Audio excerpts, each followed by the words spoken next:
Olá pessoal, o objetivo dessa aula é tratar estruturas de condição, estruturas condicionais, usando o switch. Bem, a estrutura ela segue o mesmo raciocínio do que a nossa estrutura de if-else, porém ele tem algumas vantagens, certo? E também desvantagens do seu uso. Bem, primeiro vamos começar a construir, né, o código. Então, para que nós tenhamos nosso switch, nós precisamos primeiro, assim como o if-else, de uma variável de verificação, que eu vou chamar ela de escolha, certo? Escolha. Podemos fazer com que essa variável receba valores de formulário também. Porém, para deixar mais prático, vamos deixar apenas como variável, certo? E colocaremos posteriormente valores numéricos a ele. Então pronto, nós temos aqui uma variável que se chama escolha e precisamos agora de um switch, que é o que vai fazer o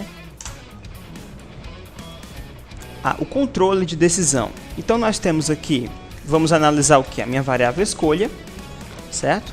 Porém não iremos colocar nenhuma condição aqui interna, se ele é maior ou menor. Nós iremos realizar os casos internos. Como fazer isso? Digitar case. Então, caso a escolha seja 1, dois pontos, nós iremos imprimir a mensagem. O usuário escolheu,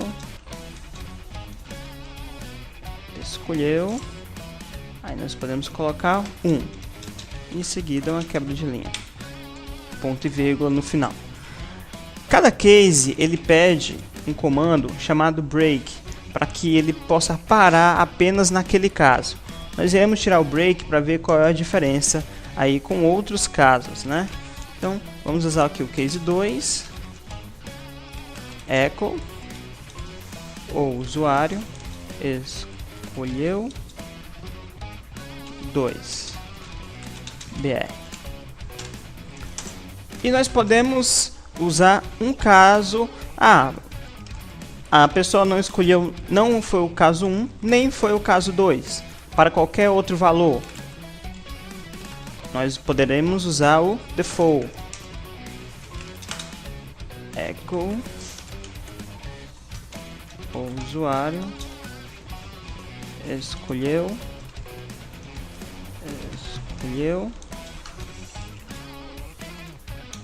um outro valor. Para esse caso, para esse último caso, não precisamos do break. Para este caso sim, break. Então, pessoal, resumindo, o switch ele vai analisar uma variável e aqui ele vai analisar caso for o 1, né? Caso minha variável tenha um valor de 1, ele vai realizar essa estrutura. Caso ele tenha um valor de 2, ele vai resolver apenas essa estrutura. E caso ele tenha um valor inválido, o usuário escolheu um outro valor. A vantagem em relação ao if-else é que não precisamos percorrer todo o switch caso a escolha encontre a condição. Então, se nós lembrássemos no if-else, nós teríamos que verificar cada uma condição até que ele encontre uma condição satisfatória e ele a realize. Mas no switch não. Nós poderíamos ter aqui 30 condições, ao qual a condição 10 poderia ser analisada, sem que necessariamente o 1, o 2, o 3 até o 9 fosse analisado, vamos dizer assim, não é? Então, a minha variável escolha lá, inicialmente ela está vazia, então vamos atribuir um valor a ela, 1, para forçar essa primeira estrutura. Então, se nós rodarmos aqui, o usuário escolheu o 1. Para o mesmo caso, o 2, atualizar, escolheu aqui o 2, e para um valor qualquer, vamos colocar aqui 17, nós temos o usuário escolheu um outro valor. Qual seria a diferença se nós retirássemos aqui o break? Vamos retirar aqui o break.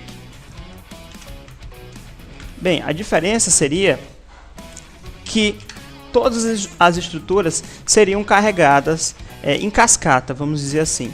Então, por exemplo, sem break, se nós escolhêssemos o caso 2, ele iria carregar o código 2 e em seguida carregar o código default. Se ele escolhesse, se o usuário, né, tivesse escolhido o código 1, ele iria carregar o código 1, 2 e o default. Por quê? Porque não existe um break. Então, vamos analisar aqui para o caso 2. Ó, perceba que ele realizou o caso 2 e o default. Para o caso 1, perceba que ele realizou o caso 1, caso 2 e o default. Então perceba que sem break, todas as operações serão realizadas em cascata. Então pessoal, é isso, certo? Estrutura de switch. Eu aconselho vocês estudarem essa estrutura usando formulários também, certo? Espero que tenham gostado da aula. Até mais.